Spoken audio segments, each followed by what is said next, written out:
అగ్నిని పోలిన నేత్రములు, అపరంజి వంటి పాదములు, అగ్నిని పోలిన నేత్రములు.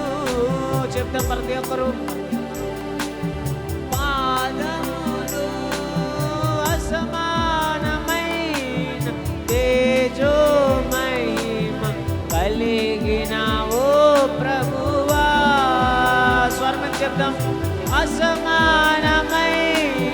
తేజో మహిమ కలిగిన ఓ ప్రభువా. నా స్తుతి